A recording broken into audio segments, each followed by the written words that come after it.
আসসালামু আলাইকুম সবাইকে। নাইমাস কুকিং আপনাদের স্বাগতম। আশা করি আপনারা সবাই ভালো আছেন। আমি আল্লাহর রহমতে অনেক ভালো আছি। আজকে আমি আপনাদেরকে তৈরি করে দেখাবো সবচেয়ে সহজে ডিমের একটি রান্নার রেসিপি। ডিমের এই রেসিপি থাকলে মাছ বা মাংসের প্রয়োজন হবে না। চলুন এখন আমরা শুরু করব। রেসিপিটি তৈরি করার জন্য একটি প্যানের মধ্যে আমি পরিমাণ মতো সয়াবিন তেল গরম করে নিলাম। তার মধ্যে দিয়ে দিয়েছি একটা তেজপাতা ছেড়ে দিয়েছি, 2টা এলাচ দিয়েছি, এখানে আর কোনো গরম মশলা দেবো না।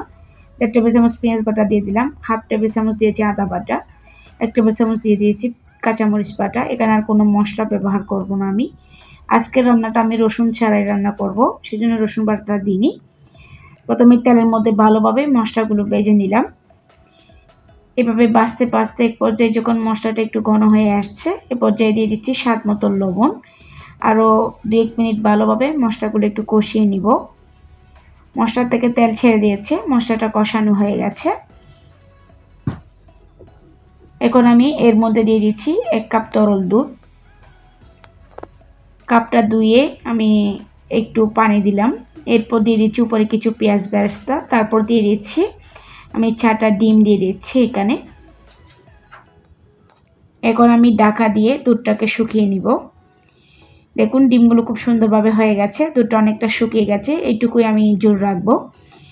উপরে কিছু পেঁয়াজ বেরেস্তা দিয়ে দিলাম, তারপর দিয়ে দিচ্ছি 1 টেবিল চামচ কেওড়া জল। এটা দেওয়ার পরে আরও 10 মিনিট ঢাকা দিয়ে আমি চুলায় রেখেছিলাম।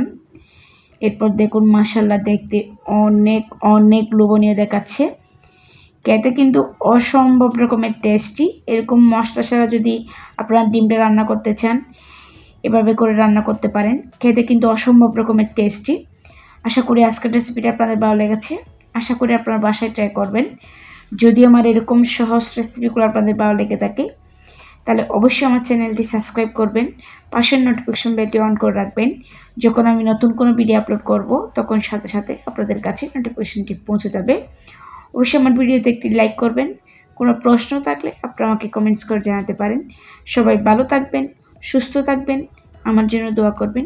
আল্লাহ হাফেজ।